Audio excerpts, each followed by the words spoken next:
Los escenarios del plano astral pertenecen a un plano de vibración más elevado que los escenarios en el plano físico. Un plano de vibración con un rango de frecuencia de mayor longitud, y visible más allá del espectro de luz blanca. El escenario puede ser más o menos denso en función del rango de frecuencia al cual estamos accediendo. Y cuando me refiero a densidad, no me estoy refiriendo tanto a densidad estructural como puedan ser átomos, moléculas o partículas con las que convivimos en el plano físico. Me refiero sobre todo a densidad estructural basada en nuestros propios miedos, apegos y creencias. Aunque en el plano astral también nos encontramos e interactuamos con objetos, materias y estructuras, todas ellas de diferente composición, aunque en muchas ocasiones con análogo parecido con el plano físico. De hecho, toda la materia en plano físico tiene su contraparte en el plano astral, aunque de sutil manera. Mientras que la materia del plano astral pocas veces se densifica o materializa en nuestro plano físico. Recuerdo un viaje astral que tuve, uno de los primeros, que cuando atravesaba un objeto o estructura, y según la densidad de dicho objeto o estructura en percepción, ésta me consumía más o menos energía. Energía la cual necesitaba para seguir sosteniendo e interactuando, tanto con las entidades como con el escenario. La percepción que tenía de mi energía en dicho viaje era como la reserva de la batería de una cámara. Pero sigamos. Los escenarios del plano astral, también y según mi percepción, están separados por membranas frecuenciales, membranas las cuales se pueden traspasar pero siempre dependiendo de nuestro estado de frecuencia. Dichos niveles frecuenciales separados por estas membranas, están directamente relacionados con nuestros estados de conciencia, conciencia la cual nos permitirá acceder a unos u otros niveles. Ante todo se ha de entender que el plano astral está dividido en 7 subplanos, cada uno de ellos con su correspondiente grado de materialidad y su peculiar condición de materia. Aunque la insuficiencia del lenguaje físico nos obligue a considerar estos subplanos en escala de inferior a superior o de superior a inferior, no hemos de incurrir en el error de creer que son separados lugares en el espacio o están unos encima de otros como los estantes de una librería o las capas de una cebolla. Se ha de entender que la materia de cada plano o subplano interpenetra la materia del plano o subplano inmediatamente inferior en densidad, de suerte que aquí mismo, en la superficie de la Tierra están entreverados todos los planos, aunque las sutiles modalidades de materia se extienden tanto más allá del mundo físico, cuanto mayor es su sutileza. Así, cuando decimos que un hombre pasa de un plano o subplano a otro de menor densidad, no significamos con ello que se mueva en el espacio para subir o ascender, sino que transfiere su conciencia de uno a otro nivel, de suerte que poco a poco llega a ser irrespondible a las vibraciones de la materia de mayor densidad, y comienza a responder a las vibraciones de materia menos densa y más fina, y así desaparece lentamente de su vista el escenario de un mundo con sus habitantes, y en su lugar aparece otro mundo de superior carácter. Si enumeramos los subplanos astrales comenzando por el menos denso, encontramos que se redividen en 3 clases.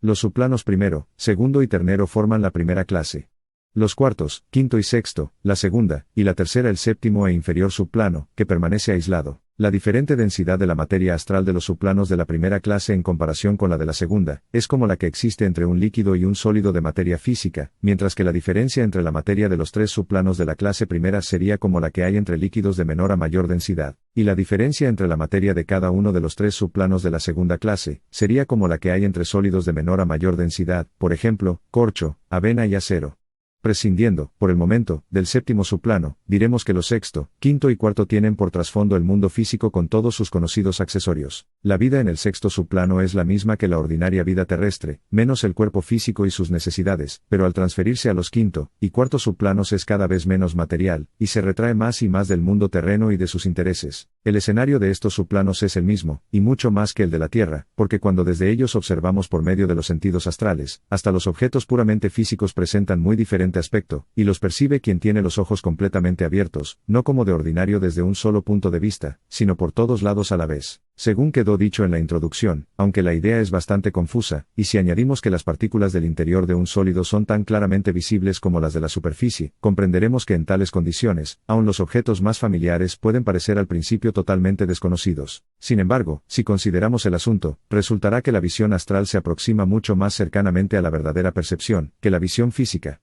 Por ejemplo, si en el plano astral miramos los lados de un hexaedro de cristal, aparecerán iguales tal como generalmente es un cuerpo complejo constituido por varias clases de materia astral. Además, todo ser viviente está rodeado de una atmósfera o nimbo peculiar llamada aura, y la de los seres humanos es una fascinante rama de estudio. Se la percibe como una masa oval de neblina luminosa de muy complicada estructura, y por su forma se le suele llamar el huevo áureo. El lector teósofo se congratulará al saber que aún en las primeras etapas del desenvolvimiento del estudiante, cuando comienza a actualizar la vista astral, es ya capaz de convencerse por directa observación de la exactitud de las enseñanzas recibidas por conducto de la señora Blavatsky sobre algunos de los 7 principios del hombre. Cuando el estudiante de ocultismo actualiza la vista astral, ya no ve en el prójimo tan solo el aspecto externo, sino que casi exactamente coextensivo con el cuerpo físico denso distingue con toda claridad el doble etérico o parte sutil del cuerpo físico, y también resulta evidente la circulación por todo el cuerpo en rosada luz del fluido vital que absorbe y especializa, y eventualmente irradia, la persona sana. Más brillante y lo que más fácilmente se percibe de todo, es el verdadero cuerpo astral en forma de aura que con sus vívidos, y siempre cambiantes fulgores crónicos denota las emociones, sentimientos, afectos y deseos que de momento en momento predominan en el ánimo de un hombre. Tras el aura o cuerpo astral está el cuerpo mental o aura de la mente inferior, de materia más sutil que la astral y cuyos colores, lenta y gradualmente cambiantes durante la vida del hombre, muestran la tónica de sus pensamientos, y la disposición y carácter de su personalidad. Pero todavía más delicado e infinitamente más hermoso cuando está plenamente desenvuelto, es el cuerpo causal o mental superior, el vehículo del ego cuya vivísima luz denota el grado de adelanto en que se halla en su tránsito entre dos nacimientos.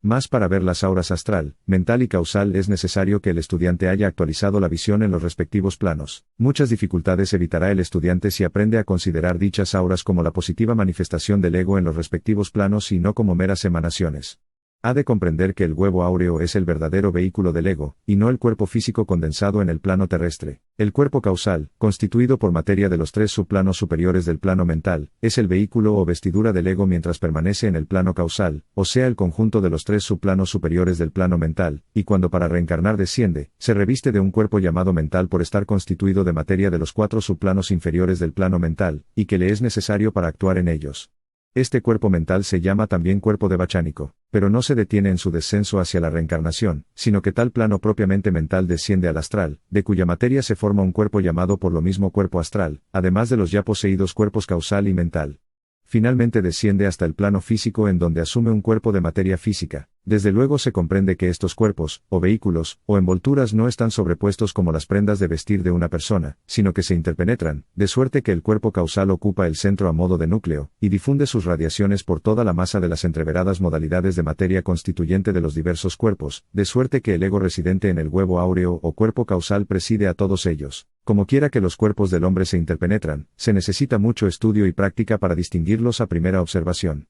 Sin embargo, el aura humana, o mejor dicho una parte de ella, suele ser uno de los objetos puramente astrales que primeramente percibe el observador inexperto, aunque arriesga interpretar erróneamente las indicaciones del aura. El llamado doble etérico está constituido, según ya dijimos, por 4 grados de materia física más sutiles que la gaseosa, pero mucho más densa que la astral, y por lo tanto es la parte más sutil del cuerpo físico, aunque invisible a la vista ordinaria. Si examinamos con las facultades psíquicas el cuerpo de un recién nacido, lo hallaremos permeabilizado o interpenetrado no solo por materia astral de diversos grados de densidad, sino también por los varios grados de materia etérea, es decir, que observaremos el cuerpo astral y el doble etérico o parte etérea del físico, y si proseguimos la indagación, veremos que este doble etérico está formado por los agentes de los señores del karma, y es el molde a que ha de ajustarse la formación de la parte densa en el claustro materno. Pero el cuerpo astral es de formación automática del ego al descender a la reencarnación y atravesar el plano astral. En la constitución del doble etérico intervienen los 4 grados de materia física etérea, pero la proporción en que intervienen es muy variable y depende de varios factores, tales como la raza, subraza, karma individual y carácter del hombre. Si tenemos en cuenta que los 4 grados de materia etérea resultan de numerosas combinaciones que a su vez forman agregados que entran en la constitución del átomo del llamado elemento químico, hallaremos que el doble etérico es sumamente complejo, sus posibles variaciones son prácticamente infinitas, de suerte que por extraño y complicado que sea el karma de un individuo, los agentes de los señores del karma pueden formar un molde al que se ajuste el cuerpo físico denso de conformidad con el karma del individuo. En relación con el aspecto que ofrece la materia física desde el plano astral, se ha de advertir también que cuando la vista astral está plenamente actualizada es capaz de aumentar hasta el tamaño que se desee la visión de las más menudas partículas físicas, como si se observaran con un ultramicroscopio muchísimo más amplificador de cuantos ha construido o pueda construir el más hábil óptico. La molécula y el átomo postulados por la química son visibles realidades para el estudiante de ocultismo que los percibe mucho más complejos de lo que la ciencia los supone. También aquí se abre un dilatado campo de estudio de absorbente interés al que podría dedicarse todo un volumen, y si un investigador científico tuviera completamente actualizada la vista astral, no solo tendría mayores facilidades de experimentación con los fenómenos ya conocidos, sino que se ampliaría enormemente el campo de sus conocimientos con nuevos fenómenos que necesitarían toda una vida para su completa observación. Por ejemplo, una de las más hermosas novedades allegadas por el uso de la vista astral sería la percepción visual de colores existentes fuera de los límites del espectro solar, entre ellos los colores o rayos infrarrojos y ultravioletas que la ciencia descubrió por otros medios. Sin embargo, no hemos de encaminarnos por estas fascinantes veredas, sino contraer nuestros esfuerzos a dar una idea general del aspecto del plano astral.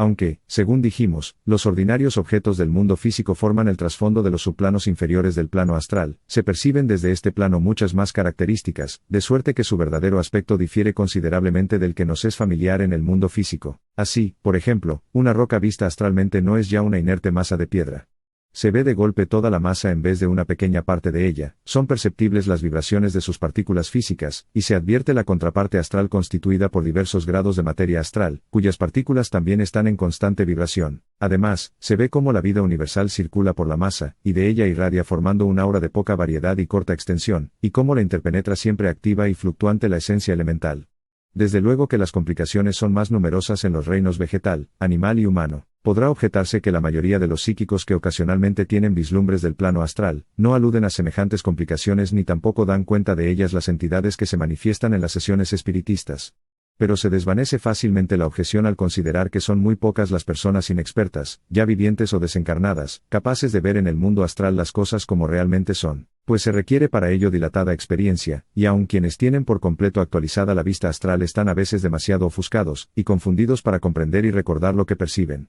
Además, entre la exigua minoría de los que perciben y recuerdan poco son los capaces de traducir el recuerdo al lenguaje de nuestro bajo mundo. Los psíquicos inexpertos nunca examinan científicamente lo que perciben en el mundo astral, tan solo reciben una impresión que puede ser verdadera, pero que también puede ser falsa y completamente alucinadora, sobre todo si consideramos las frecuentes tretas y ardides de juguetones habitantes del mundo astral contra los cuales la persona inhábil suele estar absolutamente indefensa. Por otra parte, se ha de tener presente que en circunstancias ordinarias, la generalidad de los habitantes del mundo astral, tanto humanos como elementales, solo perciben los objetos astrales, pues la materia física es para ellos tan enteramente invisible como lo es la materia astral para la mayoría de la humanidad terrena.